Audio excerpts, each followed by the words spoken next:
اعوذ باللہ من الشیطان اللعین الرجیم بسم اللہ الرحمن الرحیم۔ ناظرین کرام، السلام علیکم ورحمۃ اللہ وبرکاتہ۔ مہدوی سماج کے اس درس میں ہمارا موضوع ہے عوامل رشد و کمال۔ سعادت اور کمال کے جو عوامل اور اسباب ہیں، اس جلسے میں، اس سبق میں ہم ان اسباب کا تجزیہ و تحلیل کریں گے اور اس اسباب کے حوالے سے معلومات حاصل کریں گے۔ تفصیلی گفتگو کرنے سے پہلے ہم چاہتے ہیں کہ موضوع کا خلاصہ ابھی بیان کر دیں تاکہ آپ کا ذہن موضوع کے لیے آمادہ ہو جائے۔ آج کے اس سبق میں ہم جو اسباب ہیں، جو عوامل ہیں، ان کی تبیین کرنے سے پہلے، ان کو بیان کرنے سے پہلے ہم ایک دو مقدمہ بیان کریں گے تاکہ آپ کا ذہن موضوع کے لیے آمادہ ہو جائے۔ اس کے بعد سے جن عوامل اور اسباب کے اوپر گفتگو کرنا مقصود ہے ان کو ہم بیان کریں گے اور ان کی اجمالی طور پر وضاحت کریں گے۔ مثال کے طور پر توبہ اور استغفار، یہ ایک بہت اہم ہے۔ راہ کمال کو طے کرنے کے لیے توبہ اور استغفار، اس کی تھوڑی بہت وضاحت کریں گے۔ صبر کے حوالے سے گفتگو کی جائے گی، اس لیے کہ صبر بھی عوامل کمال اور اسباب سعادت میں سے ایک ہے۔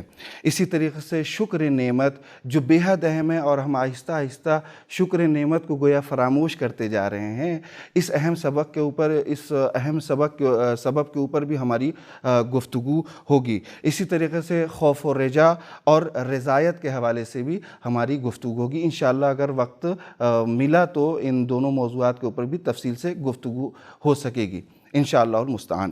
سب سے پہلے ہم آتے ہیں، مقدمہ بیان کرتے ہیں۔ انشاءاللہ ایک دو مقدمہ بہت مختصر الفاظ میں بیان کیا جائے گا تاکہ آپ کا ذہن آمادہ ہو جائے۔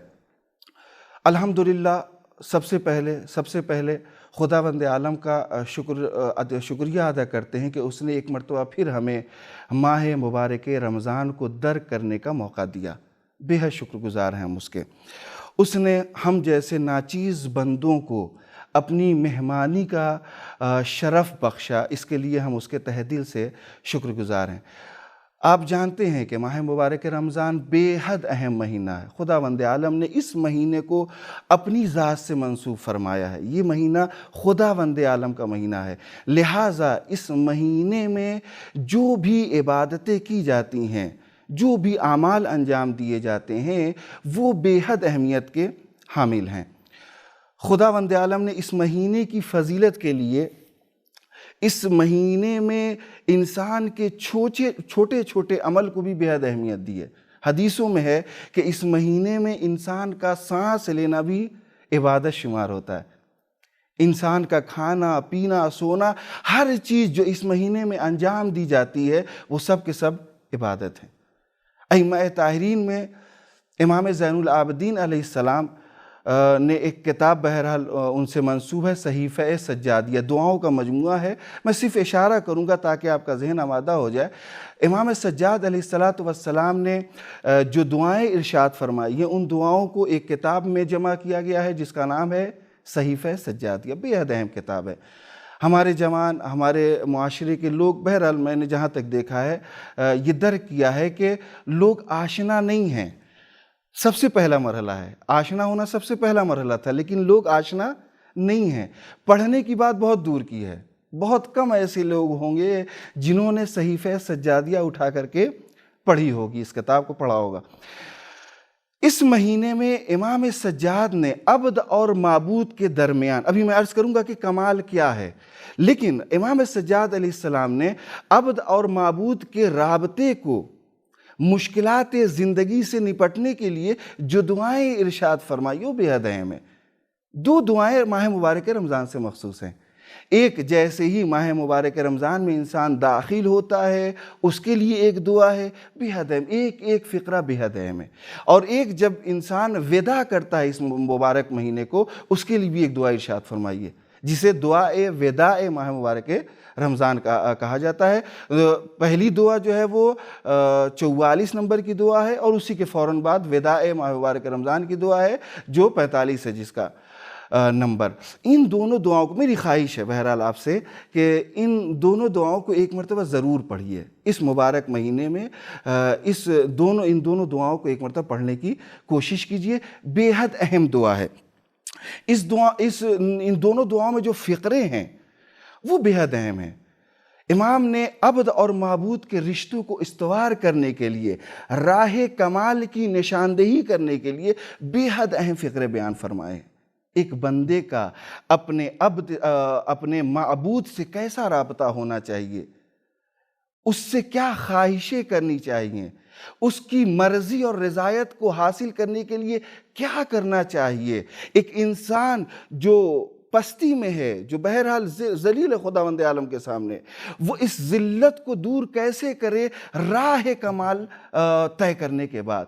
امام نے ان دونوں دعاؤں میں بے حد اہم طریقے سے اور بہت ہی اچھے طریقے سے بیان فرمایا۔ یہ پہلا مقدمہ ہے، چونکہ ہماری بحث راہ کمال سے ہے، اسباب اور عوامل کمال سے ہے، لہٰذا ان دونوں دعاؤں میں جو ماہ مبارک رمضان سے بھی مخصوص ہے، اور ہم لوگ ماہ مبارک رمضان میں یہ لیکچر اور یہ درس سن رہے ہیں اور ہم دے رہے ہیں، لہٰذا ہمارے لیے ضروری ہے کہ جو راہ کمال کا ایک بہترین ذریعہ ماہ مبارک رمضان ہے، اور اس سے مخصوص جو دعا امام سجاد علیہ السلام نے ارشاد فرمائی ہے، اس کو ایک مرتبہ ضرور پڑھیں۔ یہ بے حد اہم دعا ہے، بہت زیادہ اس کی تفصیلی گفتگو نہیں کی جا سکتی۔ دوسرا اہم مرحلہ ہوتا ہے راہ کمال کے حوالے سے کہ عوامل رشد کیا ہیں، عوامل کمال کیا ہیں، اسباب سعادت کیا ہیں۔ تو سب سے پہلے جو ذہن میں سوال اٹھتا ہے وہ یہ کہ سب سے پہلے یہ بتائیے کہ کمال کسے کہتے ہیں؟ ہم سب بہرحال ایک ہے نا، وہ جیسے ہم کسی چیز کی تلاش میں رہتے ہیں تو سب سے پہلے یہ معلوم کرنا چاہتے ہیں، اس کی معرفت حاصل کرنا چاہتے ہیں کہ اس کا مطلب کیا ہے، اس کا مفہوم کیا ہے، یہ ہم سے کیا چیز چاہتی ہے۔ تو سب سے پہلے انسان کے ذہن میں یہ سوال ہو سکتا ہے کہ راہ کمال کیا، خود کمال کیا ہے۔ وہ علماء اخلاق نے بہت سی تعریف بیان کی ہے، مثلا یہ کہ آیت اللہ شہید مرتضیٰ مطہری فرماتے ہیں، انسان شناسی جو ان کی کتاب ہے اس میں، کہ کمال یہ ہے کہ انسان کے وجود میں، ذات میں جو صلاحیتیں ہیں بالقوہ طور پر اس کو عملی طور پر پیش کرے۔ یہ ذرا سا سخت ہو گیا، آئیے آسان کرتے ہیں۔ دوسرے علماء اخلاق نے یہ بیان کیا ہے کہ انسان کی تخلیق جس مقصد کے لیے ہوئی ہے، اس مقصد کو حاصل کرنے کے لیے، اس مقصد کو پائے تکمیل تک پہنچانے کے لیے اگر اقدام کرے اور وہ مقصد حاصل کر لے، اس مقصد کو پائے تکمیل تک پہنچا دے، تو یہی کمال ہے۔ یہ صرف انسانوں سے مخصوص نہیں ہے، اس کائنات میں جو بھی موجودات ہیں ان سب کے لیے ایک کمال ہے۔ ایک مثال بس دے دوں تاکہ اپنے موضوع تک آ جاؤں، چونکہ بحث بہت طویل ہے۔ نباتات، یہ گھاس پھوس، یہ جو درخت ہیں، یہ جو چیزیں ہیں، ان کا بھی ایک کمال ہے۔ یہ نہیں کہ وہ بس ہیں اور وہیں پر ختم ہو جائیں، جی نہیں، ان کا کمال کیا ہے؟ یہ اپنے مقصد تخلیق کو پائے تکمیل تک پہنچائیں۔ مقصد تخلیق ان کا کیا ہے کہ یہ اپنی ذات سے ہریالی دیں۔ یہ جو گھاس پھوس جو چیزیں ہیں، اب ایک سوکھی ہوئی گھاس ہے، اس کے اندر ہریالی نہیں، گویا یہ اپنے مقصد میں کامیاب نہیں ہے۔ ایک درخت ہے، اس کا مقصد کیا ہے کہ اپنی ذات سے دوسروں کو پھل دے، یہ اس کا مرحلہ کمال ہے۔ اگر کوئی درخت سوکھا ہے اور اس میں پھل نہیں آ رہے ہیں تو گویا وہ کامل نہیں ہے۔ شاید یہ لفظ سمجھ جائیں آپ کہ اگر وہ اس میں کوئی پھل نہیں ہے، وہ ہریالی اس کے اندر نہیں ہے، وہ سوکھا ہوا ہے، تو گویا وہ کامل نہیں ہے۔ یہ ہے کمال، کہ جس مقصد کے تحت انسان کی یا کسی موجود کی تخلیق ہوئی ہے، اس مقصد کو وہ پائے تکمیل تک پہنچائے۔ اب آئیے ذرا دیکھتے ہیں انسانوں کی تخلیق کس لیے ہوئی ہے۔ بہت مشہور آیت ہے، آپ نے بہت مرتبہ سنی ہوگی یہ آیت، وَمَا خَلَقْتُ الْجِنَّ وَالْإِنسَ إِلَّا لِيَعْبُدُونَ، مشہور آیت ہے۔ ہم نے انسان اور جنات کو پیدا نہیں کیا مگر یہ کہ وہ میری عبادت کریں۔ اس کا کیا مطلب ہے کہ اگر انسان عبادت الہی انجام دے رہا ہے تو گویا وہ کامل ہے۔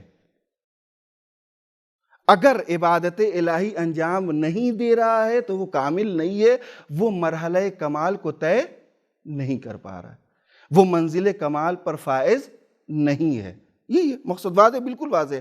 اب ہم لوگ آنے کے بعد یہ دیکھتے ہیں کہ عبادت، بعض لوگوں نے عبادت کو مخصوص کر دیا کس کے لیے؟ نماز میں، کہ عبادت یعنی نماز پڑھیے، عبادت یعنی روزہ رکھیے، عبادت یعنی بس انہی میں محدود کر دیا ہے۔ اب جیسے ہی وہ مسجد سے باہر نکلتے ہیں یہ سمجھتے ہیں کہ اب عبادت کا مرحلہ ختم ہو گیا، اب ہم آزاد ہیں۔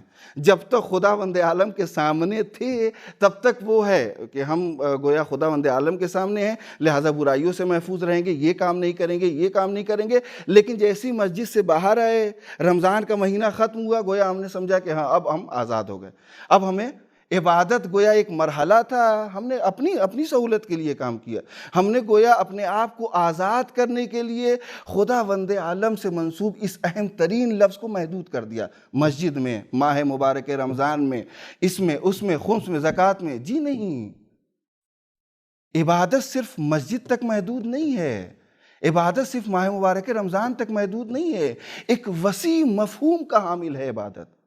یہ لفظ جو ہے یہ ایک وسیع مفہوم کا حامل ہے۔ ہر وہ کام، اب حضرت علی کی ایک حدیث سے ہم استفادہ کرتے ہوئے عرض کریں کہ ہر وہ کام جو خداوند عالم کی خوشنودی اور رضایت حاصل کرنے کے لیے انجام دیا جائے وہ عبادت ہے۔ مقصد کیا ہونا چاہیے؟ خداوند عالم کی خوشنودی۔ اگر خداوند عالم کی خوشنودی کے لیے وہ دن بھر کھیت میں کام کر رہا ہے وہ بھی عبادت کر رہا ہے۔ مقصد کیا ہونا چاہیے کہ ہاں خدا کی خوشنودی اس میں ہے کہ ہم کیا کریں؟ اپنے بچوں کے لیے تامین معاش کریں، کھانے کا اور اس کا روزی کا انتظام کریں۔ لیکن مقصد کیا ہونا چاہیے؟ خداوند عالم کی خوشنودی۔ اگر وہ کام انجام دے رہا ہے تو وہ گویا عبادت انجام دے رہا، اور اگر وہ عبادت انجام دے رہا ہے تو گویا اپنے مقصد تخلیق کی راہ میں گامزن ہے، اور وہ کامل ہو رہا ہے آہستہ آہستہ۔ جیسے جیسے اس کی عبادت کمال تک پہنچے گی انسان بھی کامل ہوتا جائے گا۔ اہم یہ ہے عزیزو، میرے دوستو، کہ آپ کیا کریں؟ اس لفظ عبادت کے مفہوم کو وسیع کریں، ایک مسجد تک، ماہ مبارک تک، یا مثلا دوسری چیزوں تک محدود نہ کریں۔ یہ سوچیں کہ ہم جو سانس لے رہے ہیں یہ سانس بھی عبادت ہے۔ کیوں؟ اس لیے کہ ہمارے ذہن میں کون ہے؟ خداوند عالم کی خوشنودی ہے۔ اگر یہ ہے تو گویا آپ ہر لمحہ، ہر سانس آپ کا عبادت میں گزر رہا۔ یہ ایک دوسری تمیز تھی، اور اس کا مفہوم بہت زیادہ وسیع ہے۔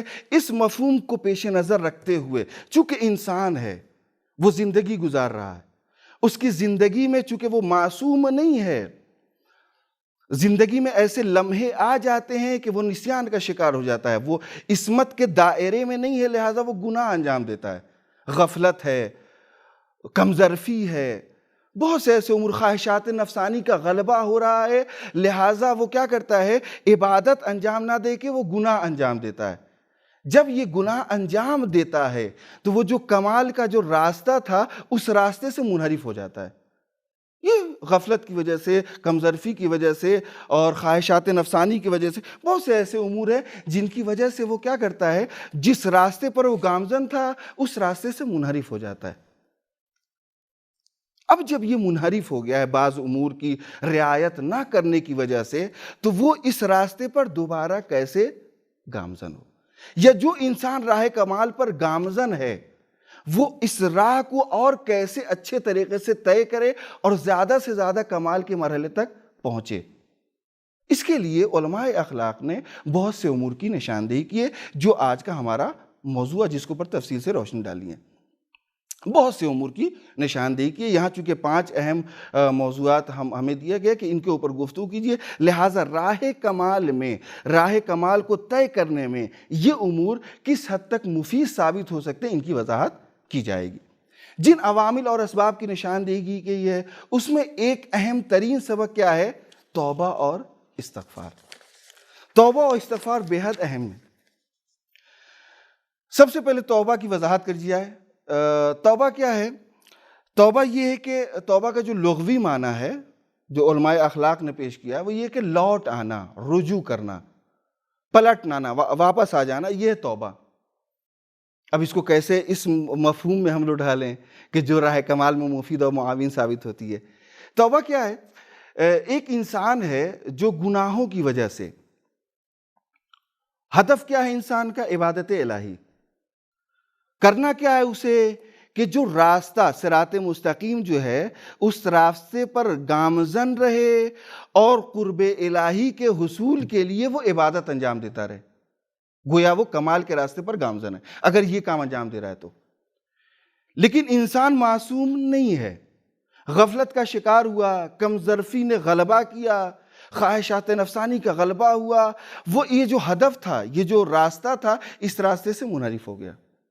گویا وہ قرب الہی سے دور ہوا. اس لیے کہا گیا کہ جیسے جیسے انسان گناہوں کے اوپر اصرار کرتا جاتا ہے، زیادہ سے زیادہ گناہ انجام دیتا ہے، تو وہ خداوند عالم سے دور ہوتا جاتا ہے. چھوٹا گناہ کرتا تھا، عادت پڑتی گئی، اب وہ اصرار جب گناہ کا بڑھا تو وہ دور ہوتا جا رہا ہے. یہ دور ہو گیا ہے اور گناہ انجام دینے کی وجہ سے اور دور ہوتا جا رہا ہے. اب یہ شخص واپس کیسے جائے؟ اب اسے مقصد کیا ہے؟ کہ خداوند عالم کا قرب حاصل ہو، وہ مرحلہ کمال تک پہنچے، لیکن وہ دور ہو چکا ہے گناہوں کی وجہ سے. یہ جو واپس آنے کا جو طریقہ بتایا گیا ہے وہ ہے توبہ. کیا ہے؟ کہ خداوند عالم کی بارگاہ میں آ کر کے وہ گڑ گڑائے، روئے، تضرع زاری کرے. جب یہ اپنے گناہ کی معافی مانگتا ہے خداوند عالم سے، تو وہ جو راستے سے دور ہو گیا تھا اب وہ پلٹ کر کے اسی راستے پر آتا ہے. اسی کو توبہ کہتے ہیں. لیکن یہ ہے بڑا سخت مرحلہ. چونکہ ایک مستقل لیکچر اسی عنوان کے تحت ہے، لہٰذا میں بہت تفصیل سے نہیں بیان کروں گا اس موضوع کو. صرف ایک دو حدیثیں بیان کر دوں کہ امام جعفر صادق علیہ السلام سے ایک حدیث مروی ہے، ایک روایت مروی ہے کہ شیطان نے کہا کہ میں بندوں کو بہکاؤں گا. وہ کمزور کرتا ہے، بہکانے کی وجہ سے بندوں کو کمزور کرتا ہے شیطان. شیطان کو ایک انسان کمزور کرتا ہے توبہ اور استغفار کے ذریعے سے. کہتا ہے کہ جب ایک بندہ خداوند عالم کی بارگاہ میں آ کر کے توبہ اور استغفار کرتا ہے تو مجھے بہت زیادہ اذیت ہوتی ہے، میں اندر سے کمزور ہوتا جاتا ہوں. یہ اس سے سمجھ میں آتا ہے کتنی اہم یہ امر ہے توبہ استغفار. خداوند عالم کی نظر میں توبہ کرنے والے بہت زیادہ محبوب اور پسندیدہ ہیں. خداوند عالم ان لوگوں کو خوش رکھتا اور دوست رکھتا ہے جو اس کی بارگاہ میں آ کر کے توبہ اور استغفار کرتے ہیں. ان اللہ یحب التوابین. بہت کم ایسی آیتیں ہیں جس میں خداوند عالم نے پسندیدگی کا اظہار کیا ہے. ایک اہم جو امر ہے وہ کیا ہے؟ ان لوگوں سے خداوند عالم، وہ لوگ خداوند عالم کی نظر میں محبوب ہیں جو اس کی بارگاہ میں آ کر کے توبہ اور استغفار کرتے ہیں. باقاعدہ کئی آیتیں اس حوالے سے ہیں کہ ان اللہ یحب التوابین یحب المتطہرین. ایسی بہت سی آیتیں ہیں قرآن کریم میں جن سے آشکار ہوتا ہے کہ خداوند عالم کی بارگاہ میں یہ چیز محبوب ہے، پسندیدہ ہے. خود خداوند عالم ان لوگوں کو دوست رکھتا ہے جو توبہ کرتے ہیں. یہ توبہ بے حد اہم ہے. لیکن اب یہیں پر میں اشارہ کروں انشاءاللہ المستعان تفصیل آئندہ لیکچر میں بیان کی جائے گی. ہمارے ہاں جو معاشرے میں رائج ہے وہ کیا ہے؟ جیسی کوئی گناہ ہوا، اور گناہ ہم لوگ بہت زیادہ کرتے ہیں اور ہمارے یہاں گناہ بہت زیادہ رائج ہے. پتہ نہیں آپ اسے محسوس کرتے ہیں یا نہیں. ہم آئے دن گناہ کرتے ہیں، غیبت، حسد، یہ سب گناہ کبیرہ میں سے ہیں. لیکن ہم چونکہ اتنا رائج ہو چکا ہے ہم اسے گناہ سمجھتے نہیں ہیں. کسی کو احساس بھی ہو جائے کہ ہم سے گناہ ہو گیا ہے تو کیا کرتا ہے؟ فوراً اللہ توبہ، اللہ توبہ، اللہ توبہ. گویا وہ توبہ کر رہا ہے. عزیزو یہ توبہ نہیں ہے، یہ توبہ کے ساتھ کھلواڑ ہے. توبہ کے بہت زیادہ شرائط ہیں، یہ ایک حقیقت ہے توبہ، اس کے بہت زیادہ شرائط ہیں. اور ان شرائط کو امام علی نے، ایک شخص ایسے ہی گناہ کرنے کے بعد ایک شخص آیا اور اس نے استغفر اللہ، توبہ توبہ جیسے ہم لوگ کرتے ہیں ویسے ہی اس نے کہا تو مولا نے فرمایا کہ تیری ماں تیرے ماتم میں بیٹھے. تجھے پتہ ہے توبہ کیا ہے؟ اور پھر امام نے اس کی بہت زیادہ وضاحت فرمائی اور باقاعدہ اس کی توضیح وغیرہ دی۔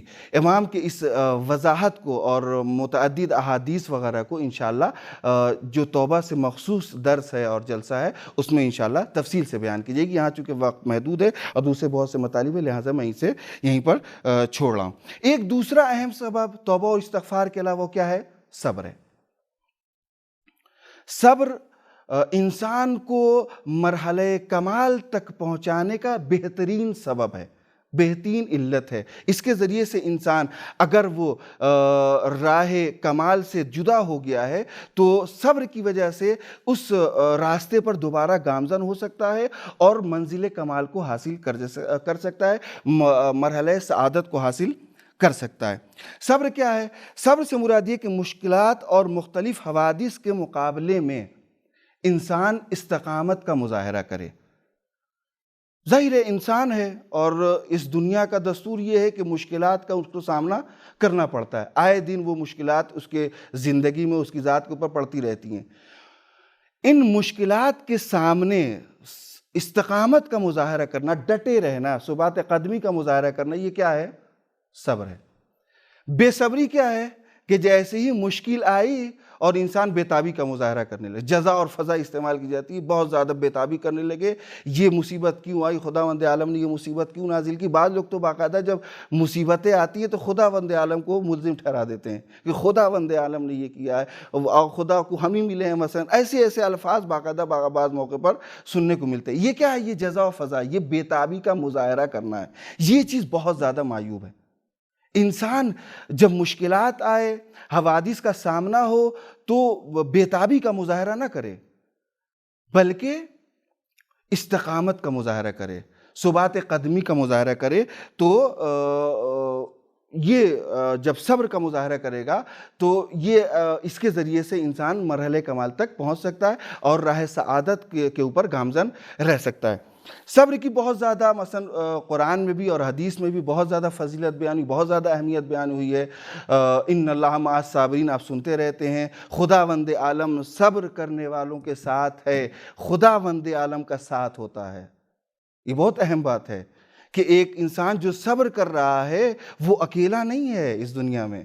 یہ مع الصابرین بہت کچھ سمجھانا چاہتا ہے کہ ایک انسان جب صبر کر رہا ہوتا ہے تو وہ اپنے آپ کو تنہا محسوس نہ کرے اس دنیا میں، بلکہ اس بات کا یقین کرے کہ کوئی نہیں ہے لیکن ایک ذات ہے جو بہت اہم معاون بھی ہے، ہمارا بہت بڑا مددگار ہے۔ وہ قادر مطلق ہے، وہ علیم و حکیم ہے۔ ایک ایسی ذات اس کے ساتھ ہے جس نے دنیا کو پیدا کیا ہے، جس نے دنیا کو خلق کیا ہے، جس نے یہ اسباب فراہم کیے ہیں، جس نے یہ نعمتیں دی ہیں۔ لہٰذا صبر کرنے کا ایک اہم فائدہ یہی ہے کہ خداوند عالم کا ساتھ ہوتا ہے انسان۔ وہ اس دنیا میں اپنے آپ کو اکیلا اور ادھورا محسوس نہ کرے، بلکہ اس کے صبر کرنے کی وجہ سے خداوند عالم کا ساتھ اس کے شامل حال ہوتا ہے۔ اب اس صبر کی بہت زیادہ اقسام بیان کیے گئے، 3 اقسام ہیں صبر کے۔ سب سے پہلی قسم یہ ہے کہ اطاعت الہی پر صبر کیا جائے۔ اطاعت الہی پر صبر کا کیا مطلب؟ یعنی خداوند عالم کی اطاعت کی راہ میں پیش آنے والی مشکلات اور سختیوں کا ڈٹ کر مقابلہ کرے، یہ ہے اطاعت الہی پر صبر۔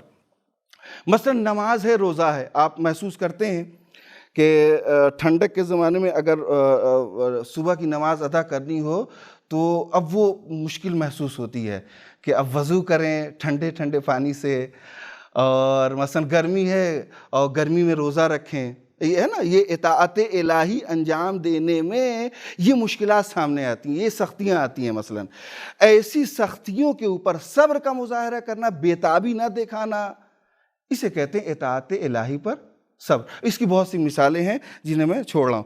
دوسری قسم جو ہے وہ معصیت اور گناہ کے اوپر صبر کرنا۔ معصیت اور گناہ کیا ہے؟ انسان کا نفسانی خواہشات کے طوفان اور اس کی سرکشی کے مقابلے اور ہوا و ہوس کے جذبات کے سامنے ثبات قدمی کا مظاہرہ کرے۔ معصیت ہے، آج کل تو آج کے زمانے میں یہ محسوس کرنا شاید بہت زیادہ مشکل نہ ہو کہ زمانہ گویا کیا ہے معصیت کی طرف دوڑ رہا ہے، گناہوں کی طرف دوڑ رہا ہے۔ آج کل آپ ٹی وی کھولیے تو ایسا لگ رہا ہے جیسے انسان گناہ کر رہا ہے۔ یہاں تو نہیں، بہرحال دوسری جگہوں پر آپ دیکھ سکتے ہیں، ایڈ آتا ہے تو ایسا لگتا ہے جیسے انسان وہ ایڈ نہیں دیکھ رہا بلکہ گناہ انجام دے رہا ہے۔ بہت سی مشکلات یعنی افسوس کا مقام ہے واقعاً کہ انسان جیسے جیسے ترقی کر رہا ہے، گناہیں بہت آسان نظر آتی ہیں، جیسے کوئی معمولی بات ہو، نہیں گناہ ہے ہی نہیں ہے۔ اس حد تک معاشرہ گناہوں کے دلدل میں دھنستا جا رہا ہے کہ اب گناہ بھی گناہ محسوس نہیں کر پا رہا آدمی۔ ہم اپنے مسلم معاشرے میں دیکھیں، شیعی معاشرے میں دیکھیں، ہم دھڑلے سے حسد کرتے ہیں، غیبت کرتے ہیں دوسرے کی، لیکن ہم غیبت محسوس نہیں کرتے، کہتے نہیں یہ غیبت تھوڑی ہے، یہ تو گفتگو کا ایک انداز ہے، ہم لوگ آپس میں بیٹھے ہیں ہنسی مذاق کر رہے ہیں۔ جی نہیں، یہ کیا ہے؟ یہ معاشرہ جیسے دلدل میں دھنستا جا رہا ہے گناہوں کے، معصیت کے۔ اس ایسی راہوں میں اب ہو سکتا ہے ایک جلسہ ہو رہا ہو، ایک میٹنگ ہو رہی ہے، وہاں پر ایک کی غیبت ہو رہی ہو، وہاں اٹھ کر کے آنا وہاں سے ایک سخت مرحلہ ہے۔ ہو سکتا ہے مثلا بہت سے ایسے آفس کی میٹنگ ہوتی ہے اور کسی کی غیبت ہو رہی ہے، مثلا یہ ہو رہا ہے، اب وہاں سے اٹھ کر کے آنا ایک سخت مرحلہ ہوتا ہے۔ جی نہیں، اس سخت مرحلے کے اوپر صبر کا مظاہرہ کیجئے۔ گناہ ہو رہا ہے، گناہ کی طرف خواہش نفسانی انسان کو کھینچ رہی ہے، آپ وہاں پر صبر کا مظاہرہ، بےتابی کا مظاہرہ نہ کیجئے، استقامت دکھائیے، ثبات قدمی دکھائیے اور اپنے دامن کو گناہ سے محفوظ رکھیے۔ غیبت ہو رہا ہے، آپ وہاں سے بھاگیے، ہٹیے وہاں سے۔ یہ کیا ہے؟ یہ ہے معصیت کے اوپر صبر کرنا۔ ایک ہے مصیبت کے اوپر صبر۔ آخری قسم جو بیان کی گئی وہ ہے مصیبت کے اوپر صبر۔ یہ ہم لوگ عام طور سے محسوس کر سکتے ہیں اپنے معاشرے میں۔ مصیبت جب آتی ہے تو ہم بہت اکثر ایسے لوگ ہیں جو بےتابی دکھاتے ہیں۔ بہت سے موقعوں پر دیکھا گیا ہے کہ جیسی ہی مصیبت آئی ویسے ہی جزا و فضا کا مظاہرہ کرنے لگتے ہیں، بے صبری دکھانے لگتے ہیں، بےتابی دکھانے لگتے ہیں۔ اب بعض موقعوں پر دوسروں کو الزام کرتے ہیں، بعض ایسے بے صبرے ہوتے ہیں جو خود خداوند عالم کے اوپر بھی الزام تھوپنے لگتے ہیں۔ یقیناً مصیبت آتی ہے، کسی کا باپ اس دنیا سے رخصت ہو کے بہت بڑی مصیبت ہے، لیکن ہم اپنے معاشرے میں دیکھتے ہیں کہ اس مصیبت کے اوپر بعض موقع ایسے آتے ہیں کہ بہت زیادہ بےتابی دکھانے لگتے ہیں، چیخنا چلانا اور لباس پھاڑنا یا دوسرے ایسے موقع ایسے دیکھنے میں آتے ہیں۔ جی نہیں، یہاں پر کیا ہے؟ اگر آپ چاہتے ہیں کہ خداوند عالم کا ساتھ ہو اور صبر کی وجہ سے درجات کے حامل ہو، تو یہاں پر ذرا سا بے صبری کا مظاہرہ نہ کیجیے، جزا و فضا نہ دکھائیے، بلکہ صبر کیجیے تاکہ یہ آیہ کریمہ آپ کے شامل حال ہو جائے، ان اللہ مع الصابرین۔ ایسی بہت سی چیزیں ہیں جو ہم دیکھتے ہیں اپنے معاشرے میں کہ بہت سی مصیبتیں پڑتی ہیں انسان کے اوپر اور بےتابی کا مظاہرہ کرنے لگتا ہے فوراً ہی۔ ایسے میں انسان کو چاہیے کہ وہ صبر کا مظاہرہ کرے، بےتابی نہ دکھائے، استقامت دکھائے، ثبات قدمی دکھائے۔ یہ کیا ہے؟ یہ مصیبت کے اوپر صبر ہے۔ اس صبر کی بہت سی فضیلتیں بیان ہوئی ہے، بہت زیادہ اہمیت بیان ہوئی ہے روایات میں، آیات میں، ایک تفصیلی بحث جسے میں چھوڑ رہا ہوں۔ یہ صبر اگر انسان اپنی زندگی میں دکھائے تو اس کا سب سے بڑا فائدہ یہ ہوگا کہ انسان جو راہ کمال ہے اس سے جدا نہیں ہوگا۔ چونکہ خداوند عالم کا ساتھ ہے، وہ اس کی مرضی کے لیے، اس کی رضایت کے لیے وہ صبر کا مظاہرہ کر رہا ہے، لہٰذا وہ آہستہ آہستہ اس صبر کی وجہ سے گویا راہ کمال طے کر رہا ہے۔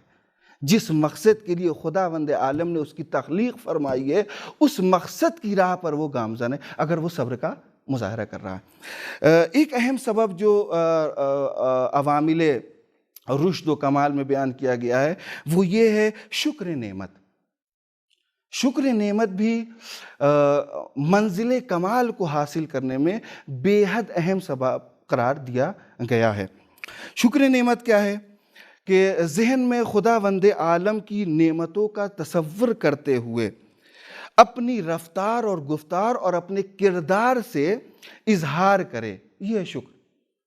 خداوند عالم نے بہت سی نعمتیں دی ہیں ہمیں، آپ دیکھ سکتے ہیں ہمارا پورا وجود خداوند عالم کی نعمتوں سے بھرا ہوا ہے، پورا وجود ڈوبا ہوا ہے خداوند عالم کی نعمتوں کے۔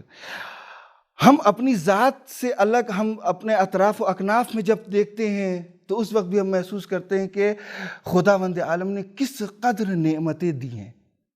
ہر چیز جہاں دیکھتے ہیں آپ سفر کرتے ہیں تو اس وقت خداوند عالم کی نعمتیں شامل حال ہوتی ہیں. سوتے ہیں، اٹھتے ہیں، بیٹھتے ہیں، کھاتے پیتے ہیں، ہر چیز خداوند عالم کی نعمت ہے. محسوس کر لیں تب ہر چیز خداوند عالم کی نعمت. یہ نعمت خداوند عالم نے معبود کی حیثیت سے بندوں کو دی ہے. اب بندے کا کیا فریضہ بنتا ہے کہ ان نعمتوں کے سامنے شکر کرے. خداوند عالم نے نعمت دی ہے. ہمارے معاشرے میں بھی یہ چیز رائج ہے کہ آپ کو جب کوئی چیز ملتی ہے تو کیا کہتے ہیں؟ تھینک یو کہتے ہیں، شکریہ کہتے ہیں. رائج ہے یہ. انسانی فطرت بھی یہی ہے کہ جب کوئی ہمدردی کا مظاہرہ کرے، جب کوئی چیز آپ کو عطا کرے، جب کوئی سہولت فراہم کرے تو آپ اس کا شکریہ ادا کرتے ہیں. خداوند عالم نے بھی ہمیں نعمتوں سے نوازا ہے، نہال کر دیا ہے. بہت سی نعمتیں ہمارے اطراف میں، ہماری جھولی، ہمارے دامن حیات میں ہیں. ہمارا کیا فریضہ؟ اس نے اپنی معبودیت کا فریضہ ادا کیا ہے. اب ہمارا کیا فریضہ ہے عبودیت کا کہ ہم اس کا شکریہ ادا کریں. لیکن خداوند عالم فرماتا ہے ان تعدوا نعمت اللہ لا تحصوها. اگر تم خداوند عالم کی نعمتوں کو شمار کرنا چاہو تو شمار نہیں کر سکتے. جب ہم شمار نہیں کر سکتے تو اس کا شکریہ کیسے ادا کریں؟ دوسری طرف خداوند عالم فرماتا ہے لَإِن شَكَرْتُمْ لَأَزِيدَنَّكُمْ. اگر تم شکریہ ادا کرو گے تو نعمتوں میں اضافہ کروں گا. ایک طرف ہے کہ شمار نہیں کر سکتے، ایک طرف تاکید ہے کہ نہیں شکریہ ادا کرو. بہت سی آیتیں، بہت سی روایتیں ہیں خاص طور سے تاکید کی گئی کہ شکریہ ادا کرو. شکر نعمت ضروری ہے، واجب ہے. اگر تمہیں کوئی نعمت مل رہی ہے تو اس کا شکریہ ادا کرو. لیکن ہم شکریہ کیسے ادا کریں؟ نعمتیں زیادہ ہیں. ایک نفس، خود شیخ سعدی گلستان سعدی فرماتے ہیں کہ ایک نفس جب جاتے ہیں اندر تو وہ بھی، اس کے اوپر بھی شکریہ ہے. جب وہ سانس باہر آتی ہے اس کے اوپر بھی شکریہ ہے. گویا ہم ایک سانس جو لیتے ہیں دو نعمت سے نہال ہیں. کتنا شکریہ ادا کرتے ہیں؟ ایک سخت مرحلہ ہے. پھر ہم شکریہ کیسے ادا کریں؟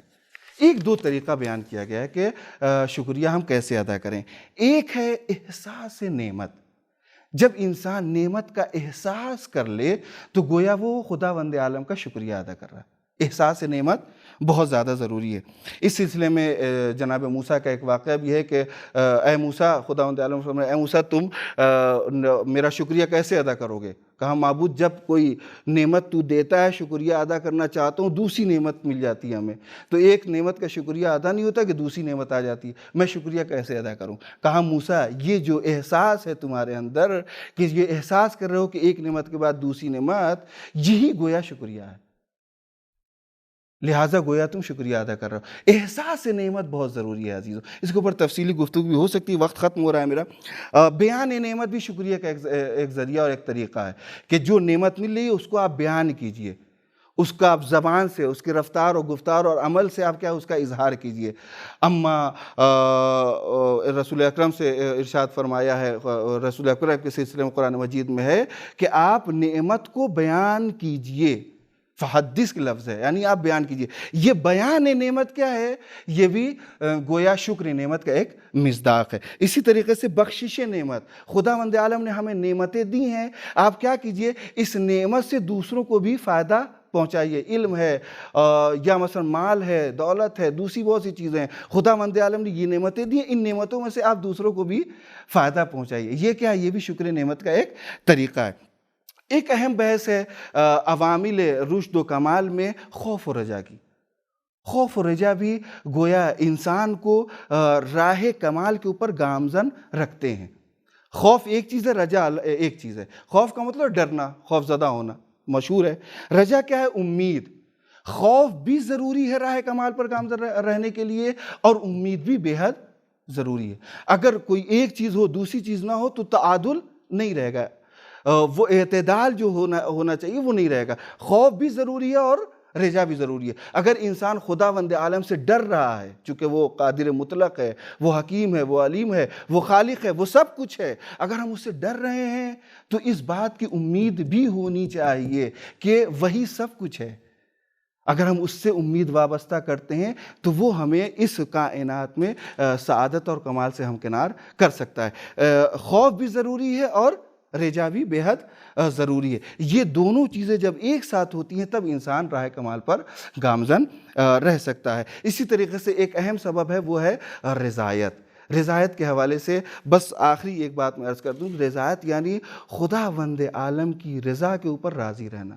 جو کچھ اس نے دیا ہے اس کے اوپر راضی رہیں، نہ کسی چیز کو چھوڑ دیں زہد کا بہانہ بنا کر کے کہ خداوند عالم نے یہ چیز نہیں دی ہے، یہ اس سے ہم استفادہ نہیں کریں گے۔ بہت سے ایسے ہیں گوشہ نشین ہو جاتے ہیں، کیا بھائی خداوند عالم نے یہ چیز دی ہے؟ جی نہیں، خداوند عالم نے دی ہے، اس کا آپ صحیح استعمال کیجئے، زیادہ استعمال نہیں کیجئے لیکن صحیح استعمال کیجئے۔ استعمال کرنا یہ زہد کا ایک وہ کنارہ کشی لوگوں نے فرمایا، جی نہیں، خداوند عالم نے جو چیز عطا فرمائی ہے اس کو صحیح طریقے سے استعمال کرنا، دنیا سے الگ نہیں ہونا، دنیا میں رہ کر کے اسی کائنات کی نعمتوں سے بہرہ مند ہونا، لیکن صحیح طریقے سے۔ یہ ہے زہد۔ کنارہ کشی ہمارے اسلام میں کنارہ کشی کا نام زہد نہیں ہے، بلکہ اسی دنیا میں رہ کر کے نعمتوں سے صحیح طریقے سے استفادہ کرنا، یہ ہے راضی برضا رہنا۔ جو کچھ خداوند عالم نے ہمارے حوالے کیے، ہمارے دامن حیات میں دیا ہے، ہم اس سے صحیح طریقے سے استفادہ۔ دوست بنائے تو خداوند عالم کے لیے، دشمن بنائے تو خداوند عالم کے لیے، جو بھی کام انجام دیں وہ خداوند عالم کے لیے۔ ایسا نہ ہو کہ ہم ایسی چیز کے اوپر غصہ ہو جائیں جس میں خداوند عالم کی رضایت نہیں تھی، اور ایسی چیز سے خوش ہو جائیں جس میں جی نہیں، اگر غصہ بھی ہو رہے ہیں ہم تو خداوند عالم کے لیے، اگر کسی چیز سے راضی ہو رہے ہیں تو خداوند عالم کی رضا کے لیے۔ اگر یہ راضی برضا رہنا ہماری زندگی میں آ جائے تو گویا ہم راہ کمال پر گامزن رہ سکتے ہیں۔ اس کے علاوہ بھی بہت سے عوامل ہیں، اسباب ہیں جن کے اوپر تفصیل سے گفتگو کی جا سکتی ہے۔ انشاءاللہ آئندہ 2 لیکچر جو اسی عوامل اور اسباب کمال سے متعلق ہیں، مثلا توبہ، اس کے اوپر تفصیل سے انشاءاللہ آئندہ گفتگو ہوگی۔ خود خوف اور رجا بے حد اہم موضوع ہے، انشاءاللہ اس کے اوپر بھی ایک مستقل لیکچر میں بیان کیا جائے گا۔ والسلام علیکم ورحمۃ اللہ وبرکاتہ۔